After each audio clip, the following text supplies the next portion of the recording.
Hello, good evening, everybody. Wishing you all a very happy Vijayadashmi or Dussehra or Navratri today. Thanks everyone for joining. Happy Vijayadashmi to everyone. Happy Navratri. It's believed that whatever we do on Vijayadashmi, it's like it's a day of victory. We can start briefly discussing about the Devis and then we can move to the group meditation. Let me just share the screen. Okay, I think Anu, I'm able So to see your screen and you can yeah, see it. Okay, sure. yeah. That's good. So as previously we discussed about the significance of Pitru Paksha, so we have passed through the Pitru Paksha period, the period of reflection, gratitude, and cleansing and releasing. So after that, we move to the like every time there is different energies are prevalent on Mother Earth. So after the Pitru Paksha, we move to the beautiful feminine energy period. So this is the time most of the we are predominantly with the feminine energies of the Shakti. So Navratri season. So that's where it started after the Mahalaya Amavasya. We started the Navratri day one, and then today is the Vijayadashami. So each this phase, this period, is celebrated in different parts of India, like in different ways. In South, I think from Andhra, we follow the Navratri as we have been celebrating here, following the Kankadurga Alankarans and different way, and then various different parts. If you see West Bengal has a different way of celebration, right? And if you see basically entire North have a kind of a different way compared to the South. So where based on the Shaktism, based on the Devi Purana, based on certain scriptures, Durga Saptasati, so like we have. These are the nine Devis, which you can see on the screen. So, which are kind of, Navadurga, we call it, starting from Shailaputri, Brahmacharini, Chandraghanta, and then, Kushmanda, and then Skandamata, then comes Katyayani, Kalaratri, Mahagauri, and then the last one is the Siddhidatri. So, these are the nine. Goddess forms for the Navadurga. Like every Navadurga, like every form of Durga is a different dimension, which brings it's not just like we celebrate like with specific colors. So every Durga dimension is associated with the chakra, Kundalini chakra, right? And everything is associated with a planet. And the energies are associated with different dimensions, or even if we can take it as a kind of Puranic way, it's very beautiful to understand, how the women empowerment in those days, right? And so, like, we can just briefly discuss through each Alankara, each form of Devi, and then we can just proceed to meditation. So, let me just move to the first form of Navadurga. So, this is the first form is the very primordial, very primary form of Durga is Shailaputri. Probably most of you know, right? The epic, the story of as per the Puranas, when Sati Devi gets married to Shiva against the wishes of the Daksha Prajapati, so Daksha's daughter. So that's when Daksha performs the yajna, and when he insults Shiva, Sati Devi did the Agni Pravesha, and that's where the story, like the Purana, everything explains how the part of each part of the body where it is for fallen. Then there are 50 Shakti 51 Shakti Pitas. There are also like syllables of Sanskrit. There are like various explanations for each based on the energy dimensions. So after that, Shiva went to a complete deep meditative state for thousands and thousands of years. He was in complete meditative state, and it is during that phase when there was demonic forces were predominant on the ruling all the lokas, all the three worlds. Like there is this Tarakasura, very, the Rakshasa is like great monster. Like he was completely creating havoc around all the three worlds, all the Devaloka, all the Bhuloka, and also the Patala and all the planets. Everything he was kind of, harassing the people, torturing the people, doing all kinds of stuff. So Devatas were concerned, and then the thing and also he got a great boon from Brahma that only Shiva's son can kill him, right? Because He knows she will not get married because he is a Bairagi. He's a Bairagi. He will not get married. And then he asked for Amaratva, but then the god says he can't get Amaratva. So, but then he asked, like, only Shiva's son can kill me. Otherwise, I will just stay alive forever. So that's when. After the Sati Devi's that epic, and then Shiva was in a meditative state. All the Devatas and Brahma, everybody were concerned. They were finding ways because even the Trinity gods they cannot kill Tarakasura. So that's when, with the request of all the Devatas and then Brahma, the Adi Parashakti incarnates as Parvati. So Parvati to Parvatraj, Himalaya, Himavant, and Mainavati. So that's the first form of Durga as Shailaputri. Shaila is mountains. Putri is a daughter. She's the daughter of the mountains of the Pavatraj. So all the Shailaputri energies are connected to the earth, planet Earth. So all the rivers or the mountains or the plants, everything are connected to the energies of the Devi Shailaputri. So they are very stabilizing energies. They are grounding energies. So she is the giver of all those worldly pleasures, right? She rules the planet Earth. And she is associated with the Muladhara chakra. So that is the first chakra, the root chakra. If you see, that's why like we have people, if you chant the Lalita Sahasranama, there's a beautiful say, Chidagni Kunda Sambhuta, Deva Karya Samudita. It comes from Chidagni. It's like Muladhara, is the root chakra, right? And she incarnated to kill the asuras for the Devakarya Samudyata. There's a beautiful shloka, right? Sumeru, Madhyasringastha, and then the Devakarya Samudyata. This Lalita Sahasranama explains in a beautiful way. So that's the first form of Devi, which is very kind of, you can also think about as a relationships. So it's also like as per Purana and also as per the energy dimensions, what we are looking at. If it's a planet Earth, it is also related to she says like she's Mahameru, like she is the body, right? Whatever the energies of our body connected to the Earth or Shailaputris. So that's what each has kind of, worshipping her, which we get courage and then determination. So as a relationships, like as a daughter, she was doing all kind of, her duties to fulfill, obey the parents and taking care of being a princess of Himavat and Mainavati. She was kind of, taking care of all that responsibilities as a daughter. It's the role of a daughter. And that is the first Durga. Then moving on to the second form of Devi, which is Brahmacharini. So after the Shailaputri, like as she started growing, she had visions of Shiva. She started dreaming about Shiva. She wanted to get connected and she wanted to get married to Shiva.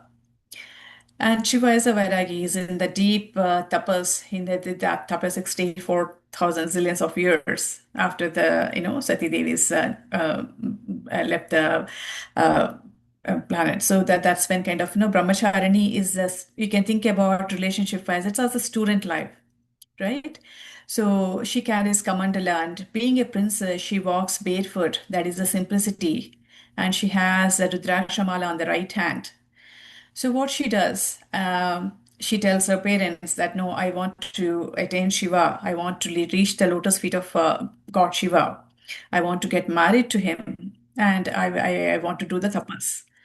So being a princess, initially Mainavati was very much worried, but then she had to let go. She let her go. So do her kind of, fulfill her the life's goal. So she goes to that Himalayan mountains, on top of mountains, how the harsh weather conditions, like the scorching sun, there are, snowstorms, like constant hail, right? All those harsh conditions. She starts doing the tapas, intense tapas as a brahmacharini, wearing all the just simple clothes, removing all the jewelry, not just like a princess. So initial 1,000 years, what she does is she does tapas, continuous meditation dhyana, just eating only fruits, nothing else. She gives up all that royal food and all that royal pleasures. On the Himalayan mountains, she started doing tapas, just eating only fruits, flowers for 1,000 years.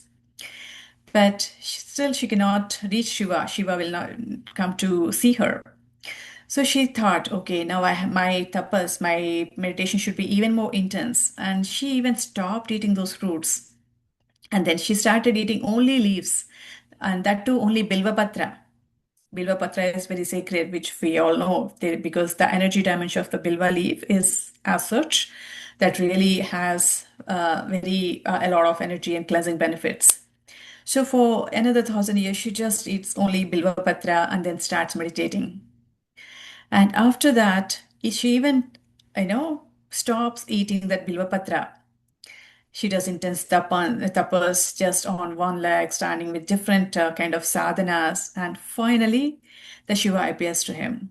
So if you think that student life, so the focus, the Shraddha or that Vairagya, she is embodiment of that Vairagya, of that devotion, Shraddha, and then patience, right? So, and as she carries that rosary and then Japmala and then Kamandala and just walks barefoot on that Himalayan mountains. So that is she's kind of in the pursuit of the great knowledge and all the spiritual awakening to reach the god Shiva. So she usually blesses all the devotees with the inner peace and the self-control or the persistence to reach your goal, like whatever it is. If you want to manifest something, or even you as a student, if you want to learn something, you need that dedication, you need that focus, you need that self-control, and you need to have that persistence. So that is the way she's showing as a student life, how a student to be if you are analyzing a relationship, right? It's just like correlate as a Puranic way plus as a relationship wise, and also like energy dimension, what each Devi brings up. So she is connected to the Swadhisthana chakra. The second Devi, Brahmacharini, is connected to that energy dimension of Swadhisthana. So that is like as we are just slowly moving upwards from root chakra, we are reaching Swadhisthana. And there is like for each day, like we have different color, different prasada, and all these are just external bahya attributes, right? But what the goal is, Navratri is not just to wearing the color or just having that prasad, having just those kind of external things. It is way beyond, transcending upwards to reach the Shiva consciousness. If you see understand the energy dimensions of each Devi shows a different way. And the third form of Devi is Chandraghanta. So Devi Chandraghanta, so is the third form of Devi. Chandraghanta is a married form of Parvati, right? If you see after she was born as Shailaputri, and then she does all the tapas of intense tapas of just not eating only fruits and then only bilva and then not even eating anything. Finally, she gets Shiva as her husband.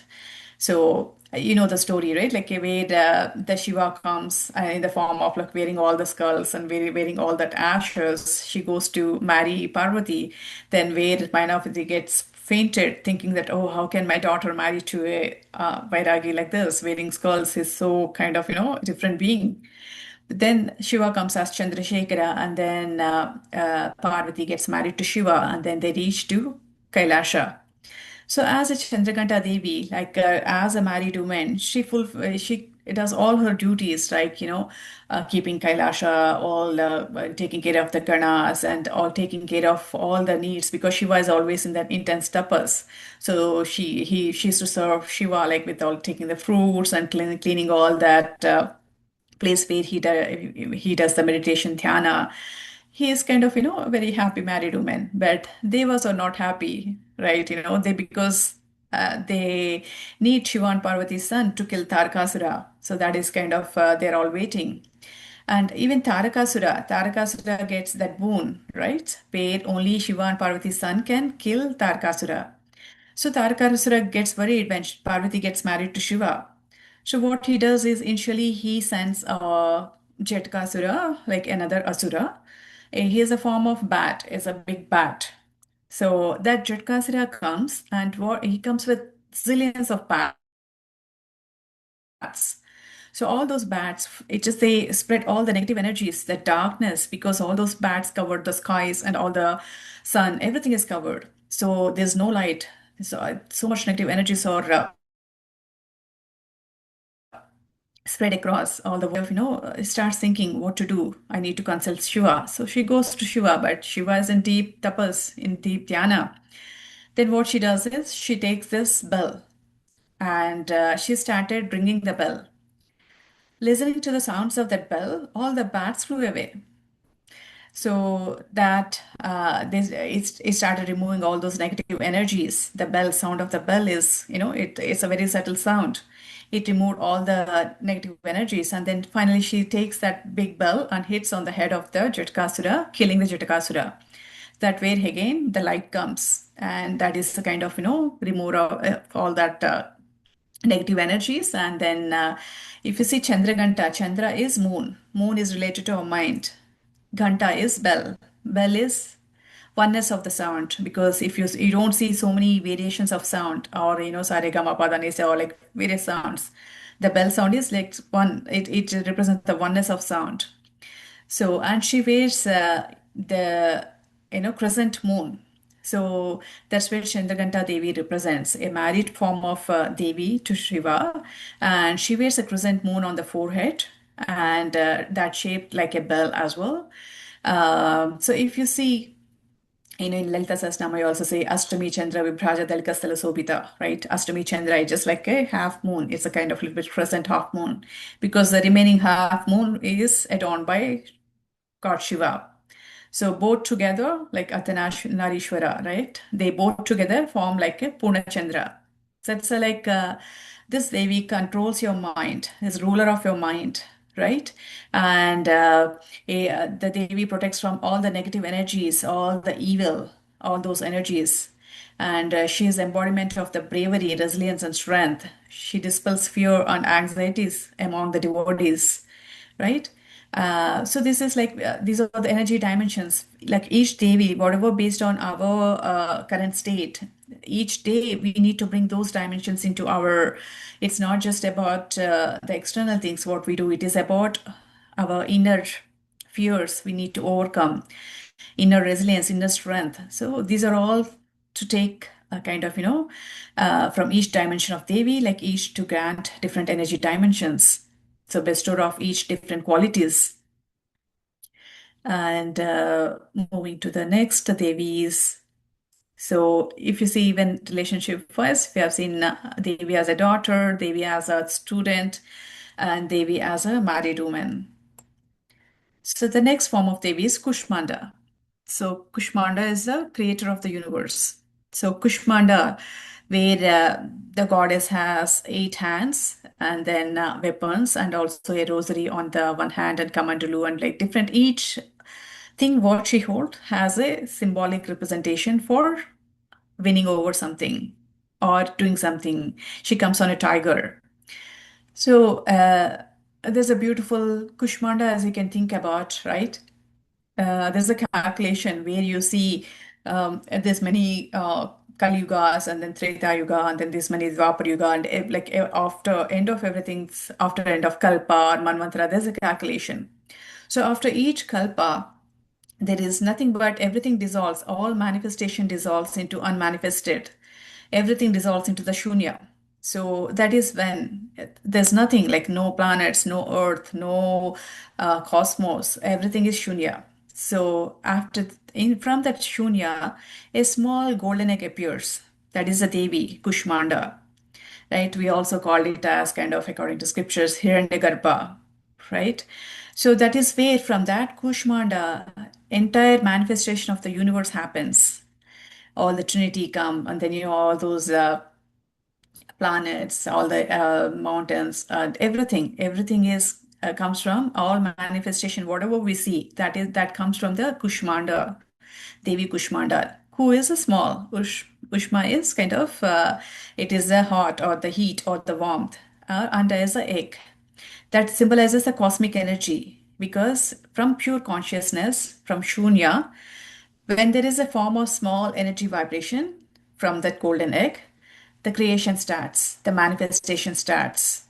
So that represents the cosmic energy, the vitality, the life force. That is where it starts. Devi starts as Kushmanda. And Devi grants the health and happiness and abundance to devotees and awakens that divine energy, Kundalini. So Kushmanda represents kind of, like from, if you see, Shailaputri is Muladhara, and then Brahmacharini is the Swadhisthana, and if you see Chandraganta is our Manipura chakra. So from that onwards, from Manipura chakra onwards, we start our spiritual growth, progressing towards the higher evolutionary state. Leaving all those survival needs, not just kind of, we are not just living here to eat food and do the things like with the animal instincts, right? We are way beyond as a human being. We are supposed to transcend beyond. We have to reach that highest potential to recognize the true self. So we are transcending slowly upwards from root chakra to we already reached the Manipura, and then Kushmada represents the Anahata. So that's where kind of, the love and compassion and abundance. So that if we start awakening our infinite Kundalini energy from within, from Muladhara to upwards. And moving to the next form of Devi is Skandamata. Skanda is Skandamata. There's a beautiful story again with the Kartikeya, how the birth happens. So as Shiva and Parvati's son, Kartikeya is supposed to kill Tarakasura. And so the energies of the Shiva and Shakti, they create like a fireball. They just kind of, nothing could hold that energy. So the fireball, the big kind of energy ball was fallen into the Ganga river. But Ganga also could not withhold that intense high energy of the Kartikeyas, that big kind of egg, the kind of, the energy egg, or whatever you call. And then from Ganga river, slowly the energy that divides into six pieces, kind of six balls, and then that energy appears like a six small babies on the grassland of the Kritika Loka. So that's why the Kritikas they find these six babies, and they take them to Kritika Loka and start nurturing the Kartikeya. So then one day Parvati comes and she hugs the six babies. So they join together and they have so Kartikeya becomes one body and six heads, as you can see in the picture. So again, this is a symbolism represents, it's a Kundalini, raising of the Kundalini, and then six chakras in our body. So this is the representation. So Kartikeya also has, if you say relationship wise, Skandamata is known for her love, compassion, and represents the Vishuddhi chakra, the energies of the Vishuddhi chakra, and that is of the selfless care, taking care of the children. So relationship wise, motherhood, right? A mother takes very good care of the children. So similarly, the Devi, he has shown a great example how she brings up the Kartikeya. So Kartikeya's main incarnation is to kill the Tarakasura and the demons. So Kartikeya is a warrior, right? He's kind of so there are all the devas and everybody gives Kartikeya so many weapons, 11 weapons he gets from the Shiva. But Parvati gives him his veil, Kartikeya's veil. That veil is the most powerful one with which he kills the Tarakasura. That veil represents that is a raising of Kundalini on the bottom part, and that on the top it is like this. If you have seen the Kartikeya's veil, that represents your Agna Chakra, third eye. So that is kind of your awakening that Kundalini. That is a form of energy, right? That is a Skanda Mata, mother of Skanda. And if you see, like each Devi has different symbolisms, what she wears, what she does, everything has a meaning behind it. And the next form of Devi is Katyayani. Katyayani is a ferocious goddess, right? So if you have seen different scriptures like Durga Saptasati, and where kind of the Devi was born to kill, was created to kill Mahishasura. So there was a kind of Puranic story again. So there's kind of all the devas and everybody sacrifices a part of their energy into the big fire pit. That's where the Devi comes from that big Chitagni, and that's where kind of the goddess is very powerful to kill the Mahishasura.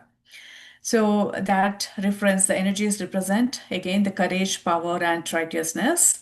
And like she just encourages, fight over the injustice and blesses devotees with victory, both internal and external battles. So let's think about a different. It's not like how it is important for us. Okay, Devi has killed Mahishasura. Mahisha is a bull, buffalo, right? So how it is related? Like, are we supposed to see some monster, a Rakshasa, and kill a Rakshasa? So it's all about how we are doing, getting victory or in battles, right? Like Mahisha is kind of, you can think that it's animal instincts.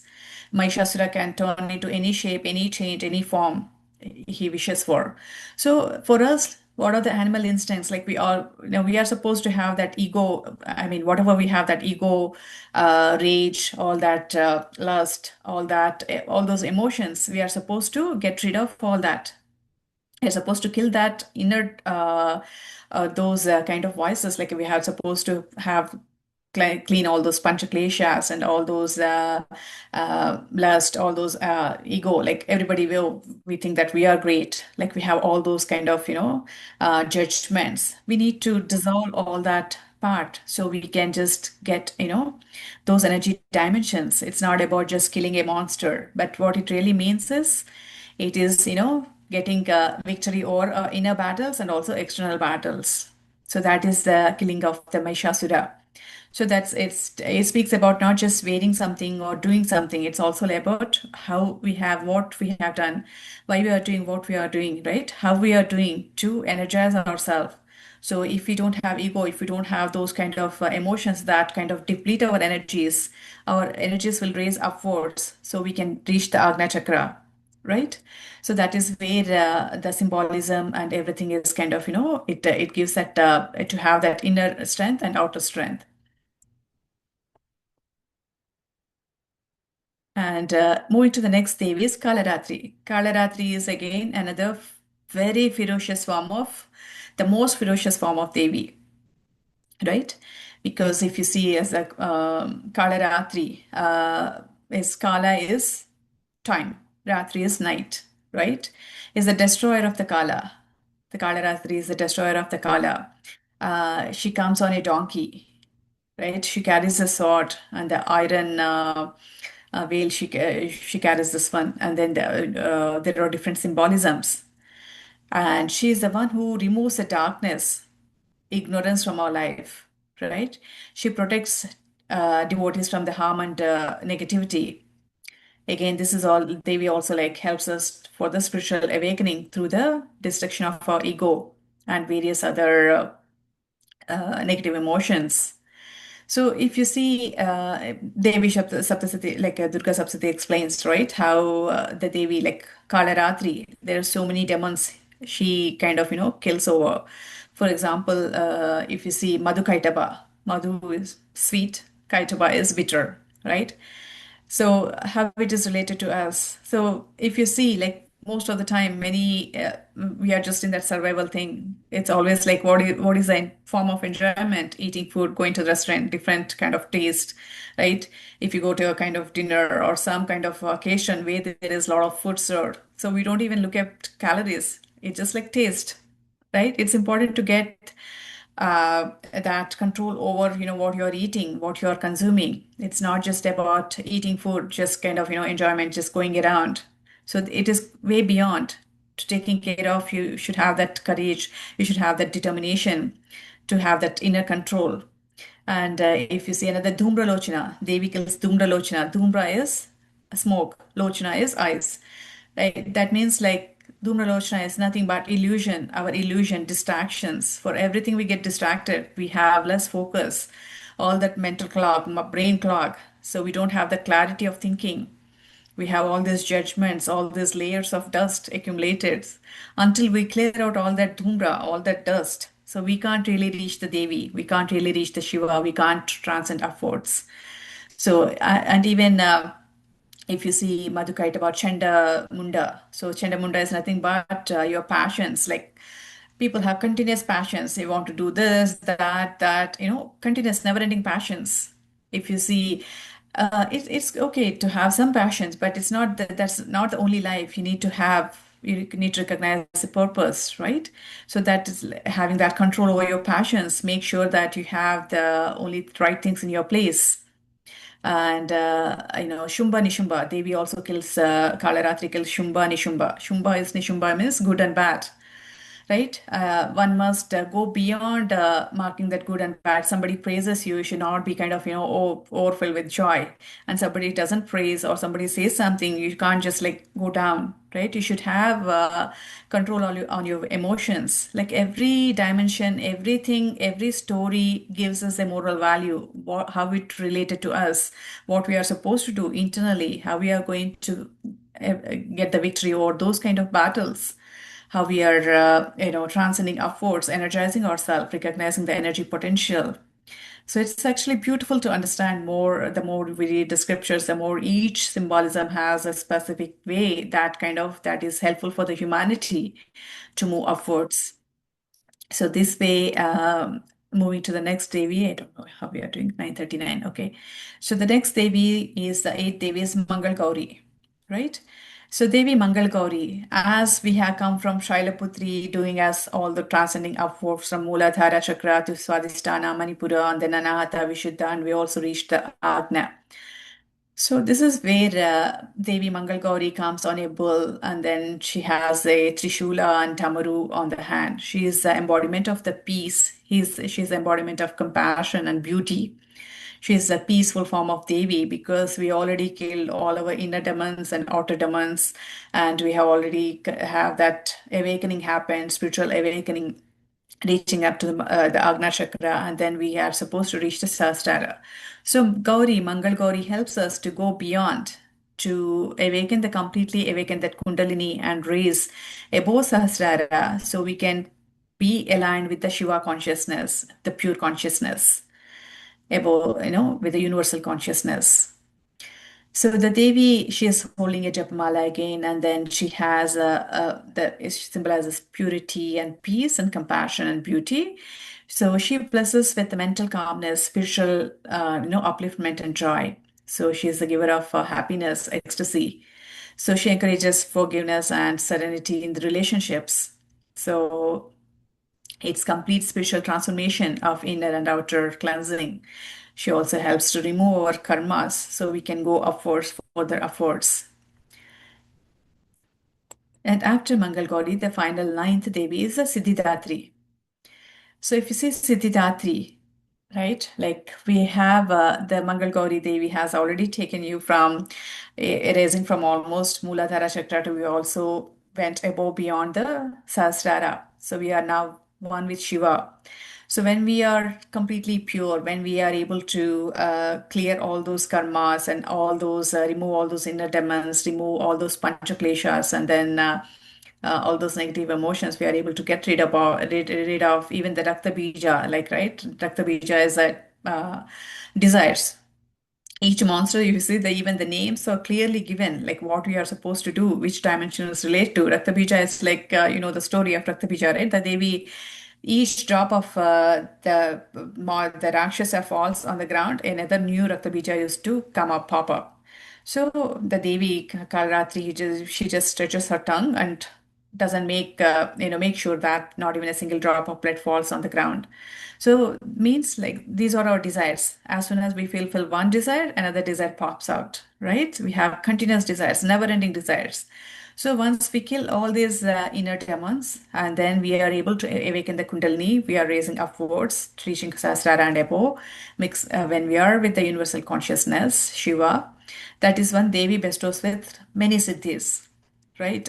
Even Hanuman Chalisa, if you have read, it talks about Ashtasiddhi Navanidike Data. Like there are so many siddhis like this, so Anima Siddhi, Garima Siddhi, Lagma Siddhi, Aprakyama Siddhi, like so Ishtakamya Siddhi. There are different siddhis. So it's not about Anima Siddhi means like, Garima Siddhi means like one can become very small and or one can become very big. It's not physical. We are not talking about just the physical. It's not about the subtle. It's about not the outer body, right? What we'll do, just becoming small or big. Even if we get siddhi, what we are going to do, like we have so many in the past, like people can transform their form and shape, and then they can even pass through certain things, levitate, and there are so many examples. But then for today's, for the current state, it is like, even when you recognize in your meditation, as you do dhyana, as you go deep within, you'll just become a smallest speck, right? Even just like a bindu. And that is Animan. Then you recognize like everything kind of, you dissolve everything. You're not associated with anything else, the physical reality. And Garima sir, you're maximizing your shape. That means you're enhancing your energy dimensions. You're mixing with the universal consciousness. So with everything there is, that's how you're expanding. As you meditate, you're expanding your energies. You're merging with the universal energies, becoming one with everything there is. That one pointed focus, and you're becoming one with everything, right? So that is where like each city has meant something like. Istakam is the man means like it's not just building your own big house or getting 10 cars or whatever, right? It's not about that. Like Kam is the, it's like you're attaining your final goal, like moksha or whatever that you're transcending beyond upwards, ultimate goal, not just kind of one purpose, temporary one lifetime thing, right? So then once we transcend beyond, the Mangal Gauri Siddhidatri is the one who bestows with many siddhis. You will know the difference. Like when you meditate slowly, you can see how many, what are the attributes you're receiving, what are the things you are able to have that inner peace, how you are able to sleep better, how you are able to feel more compassion towards everybody, how you are able to feel kind of, want to give that selfless service.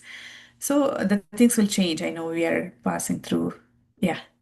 So the Siddhidatri symbolizes the spiritual fulfillment, wisdom, and success. Blesses devotees with perfection in all endeavors, represent the ultimate unity of divine knowledge and power. So this is the final, the ninth Devi, and then after this, the Vijayadashmi, we celebrate the victory over everything. So we have won all those, we have killed all those inner demons, and then also about the external, we are able to handle in a better way. So this is kind of to explain just a little bit briefly on each, because there's, if we talk about each Puranic story, it's a very lengthy. There are so many stories associated with and so many energy dimensions, and each symbolism we can explain different Shakti, so it's associated with different piece of empowerment. So also for relationship wise, how Devi is kind of empowering everything. So I hope, yeah, so we can move to meditation. Anybody new for today joined? It's already 9:46. We went a little bit longer, or much longer. I didn't see. So anyone first time joined for meditation today? New to the breath meditation? I know we'll Yeah. run a bit longer. Um, Hi, I joined first time today. Okay, okay. So then today we'll do meditation a little differently because of the Devi Navratri, but then I can just simply explain how the breath meditation process. It is very simple. Why breath meditation? Because breath is our life force. It is the prana that keeps very much alive in our body, because it is the source of our energy. When we awaken that inner energy and then connect to the universal energies, that is when we experience the different energy dimensions. So for this meditation, the type of meditation is very simple. The breath meditation, the goal is to be one with our breath. And we just close our eyes, clasp our fingers, and cross our legs. When we close our eyes, we conserve 80% of body energies. When we cross our fingers and legs, we conserve another 10% each of our body energies. That gives us stability to do the meditation process. And step number two is a comfortable position. Like there are different preferred positions for practicing meditation. But if you can sit on the floor, on the ground, on the Siddhasana or the Padmasana or any position, that will give us stability. It forms like an energy circuit. It helps us our energy to transcend upwards, uh, which helps us to dive into the deeper meditative state. But if you're not comfortable to sit on the floor, you can also sit on your couch or like, any chair in a comfortable way. Just make sure that you cross your legs. Just clasp your fingers into fingers. Keep your eyes closed. That way you conserve a lot of your body energies. And technique is very simple as we thought. It is just observing our simple natural breath. We bring our 100% awareness onto our breath. You may get various thoughts as you meditate, which is normal. But as we transcend, as we commit to the practice, you can see with the daily practice, slowly the volume of thoughts slowly will decrease. You can see your mind dips into that gap between each thought. That is when, even that's for few milliseconds, that is when you experience the pure consciousness. That is when the healing and happens, and that's when you feel energized. So the most important thing is a mindset. We have various practices we all have, but just come with open mind. Just start practicing because dhyana is ultimate. Even if you see Patanjali Yoga Sutras, there are various things come up, and then the last final three stages is dharana, dhyana, samadhi. So once you experience the dhyana, especially if you commit yourself for 21 days to 40 days, one mandala, when you practice dhyana, you will literally see that benefits. You may think that, okay, you have to spend that 15-20 minutes, but you will save that time in multifold in different ways because you're increasing your focus and you are, getting your health better in different ways. So let's start meditation. I know it's No, little are we late, okay to meditate till 10:10 today? Because we started late, right? So 10:30, we you can mean? at least do 15 to Are 20 you minutes. are you all good to meditate until 10:30? At least half an hour, or maybe if you start 9:49 up to 10:20, I can guide you through the meditation process. Yeah, I'm okay at that. Okay, Okay. let's continue. So let's see. Yeah. Yeah. Prem will be sharing the music in the background. Its music is not mandatory. If you feel it's loud, you can reduce the volume at your front because music usually helps us to take our beta brainwave frequencies to the lower brainwave frequencies. That helps us to calm our mind. That takes to the healing frequencies. If you're wearing eyeglasses, please remove your eyeglasses.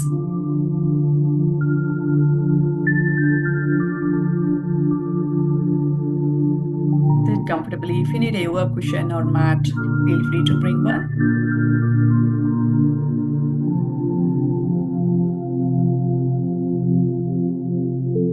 Today, initially, we'll just visualize something and then we'll dive into the breath meditation.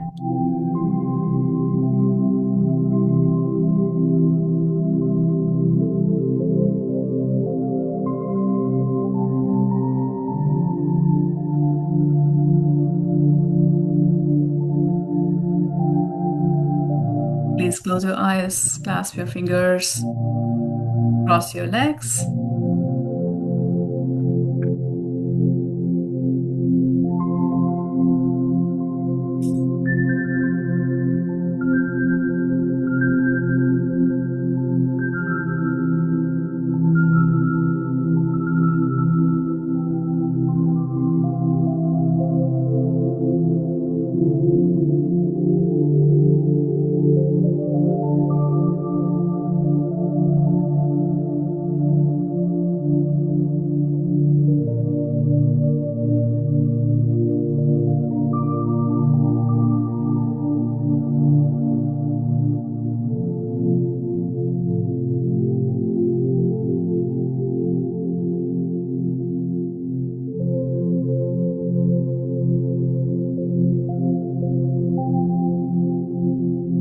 Sit in a very comfortable position.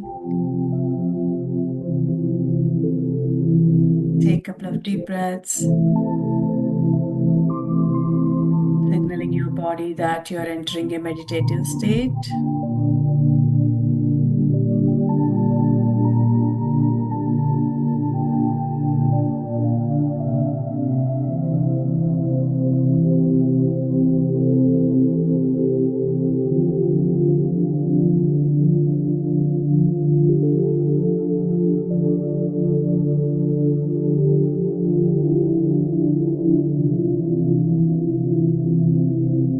Let go of all those thoughts, phone calls,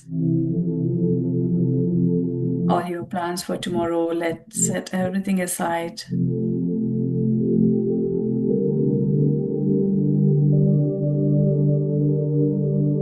Just yourself these few beautiful moments for self-care.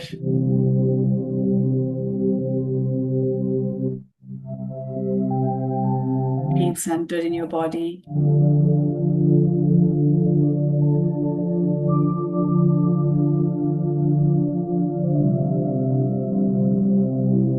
Make sure your spine is erect.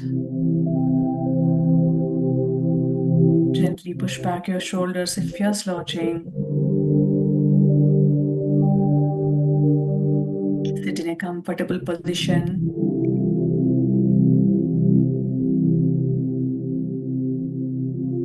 The energy that surrounds us.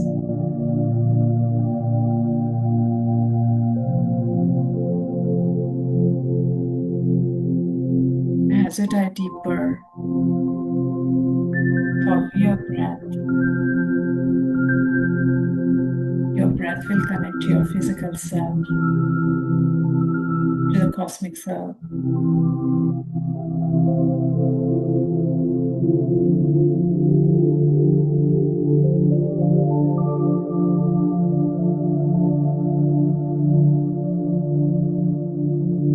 Just simply observe your breath.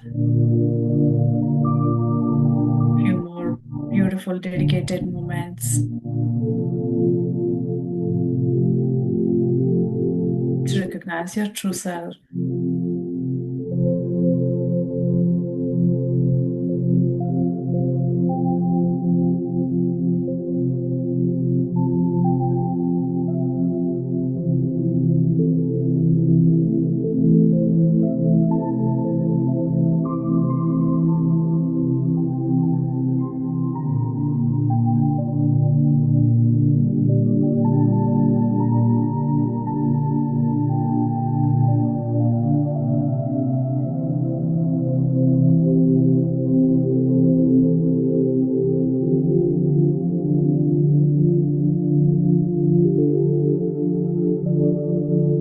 As you follow the breath,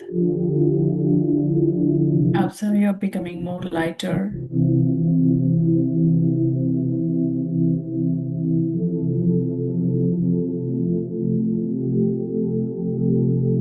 Being very lighter.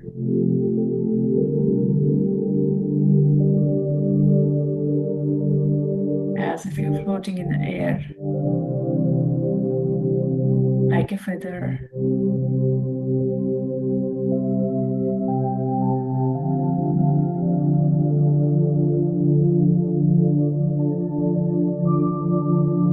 Completely expanding.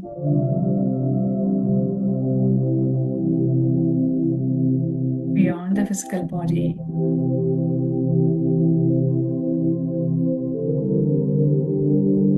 And merging with universal consciousness.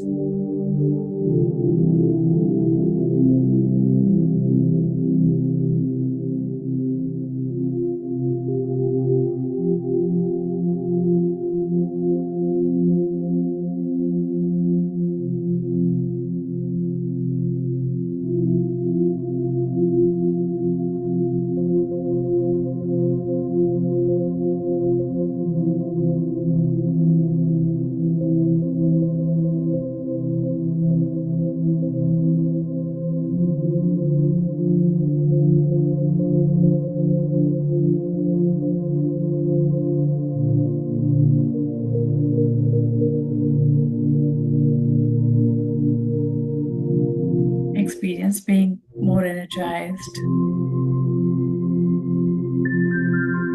healed within.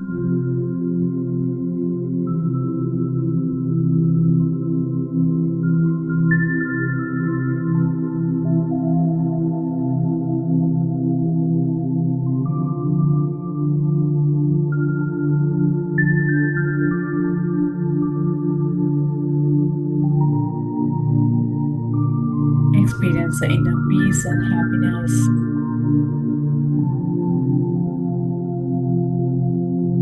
The unlimited joy.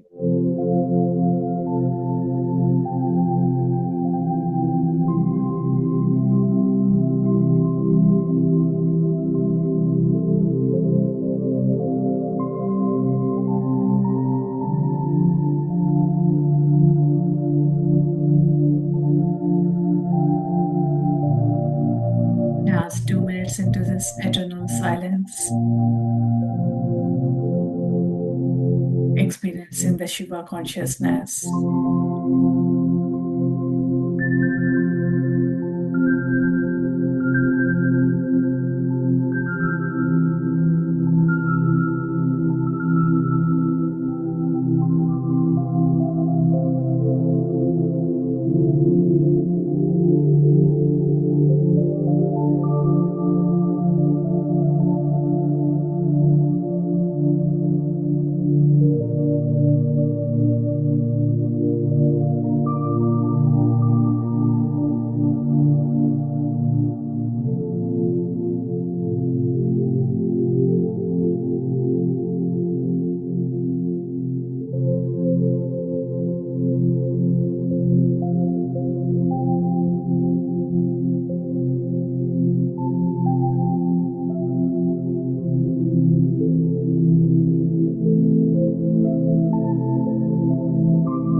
Invoke all the divine energies of the Navratri within you.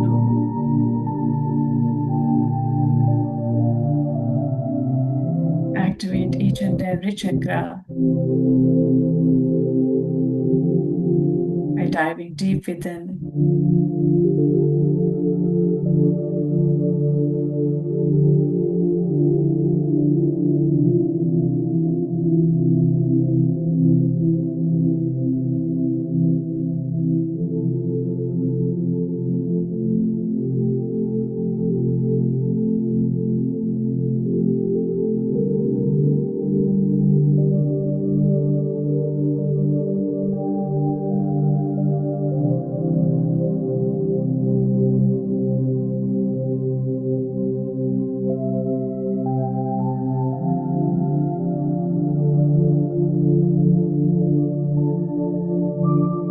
With this bliss and peace, eternal happiness,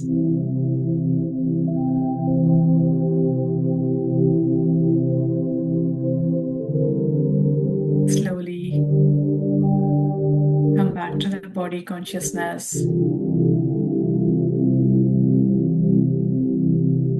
Experience these high energies radiating within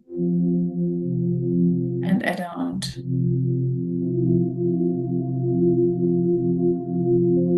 Slowly come back to the present moment.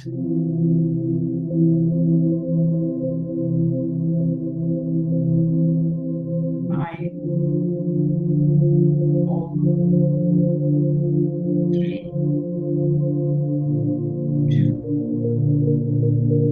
one. Please bring both your hands together. Nicely massage and place them on your eyes, integrating all these energies, soaking in. Slightly massaging your face and head on top of your Sahasrara.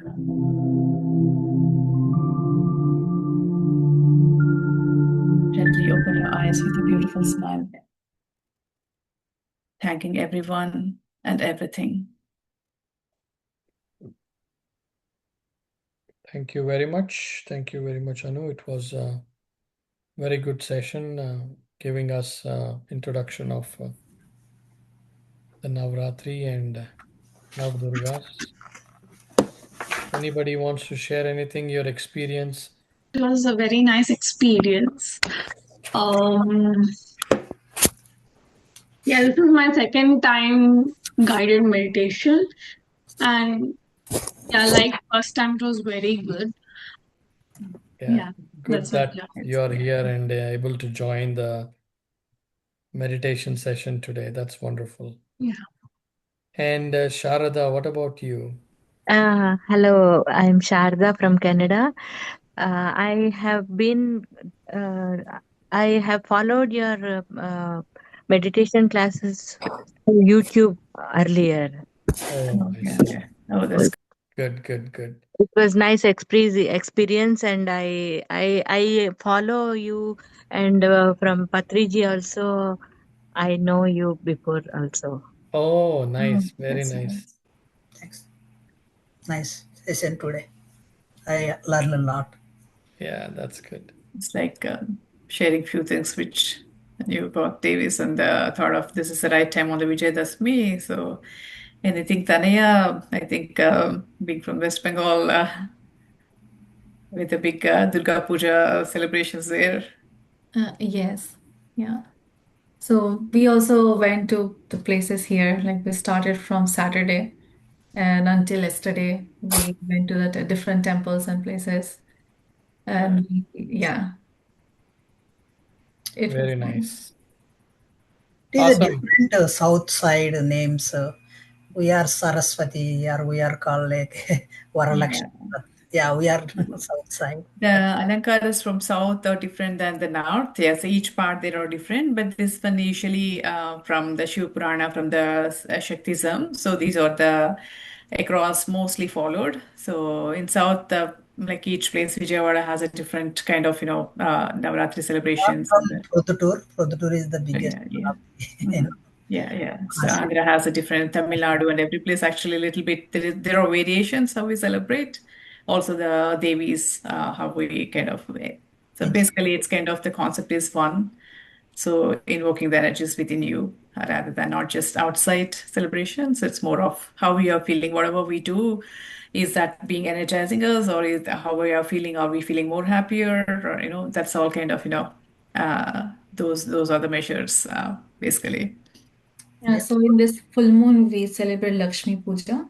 Hmm. And then the new moon is like Diwali and Kali Puja. That's Diwali, yeah. But we do the Kali Puja like in Bengal. Bengal, Yeah. Okay. Yeah. So other people they do the Lakshmi Ganesha Puja, but for us it's Kali.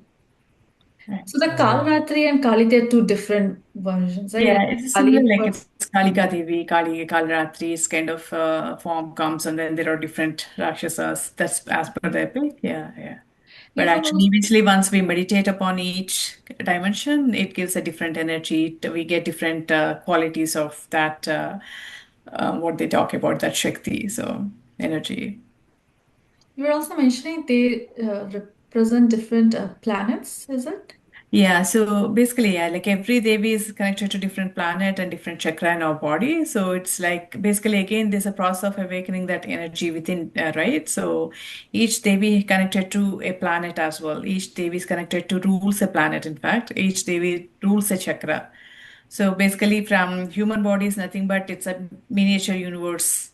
Our body is a miniature universe of the big universe, like kind of, if you see like there's even a big temple Chidambaram that completely depicts human body. It's just like whatever everything in the universe is in our body. So it's like that's why like each chakra is related to one planet. Each chakra is related to one Devi who rules the planet. So that's kind of when we meditate upon that, when we awaken that energy center, like that removes all those blockages, that cleanses that energy center. That's so we feel more, well-being and everything kind of, the mental health, body health, physical health, everything gets improved. So a lot of benefits with the. Awesome. Okay, I think it's already It's late today. 10:30. Thank you all for meditating an extended time. We'll again see you next Thursday and have a wonderful weekend. Thank you. Good night. Yeah. Good night. Thank you. Have a wonderful night. And happy Vijayadashmi once again. Yeah. Thanks, everyone. Thanks, Thank Prem. you. Thanks, Anand. Thank you. Satya Garu. Okay. So how did you feel, Satya Garu? Yeah. As always, it has been always great. Yeah. It's Very, different, right? very On the informative Shakti. session and very, what do you call, inspiring thing. Yeah. Awesome. Okay, thank you. Yeah, thank you.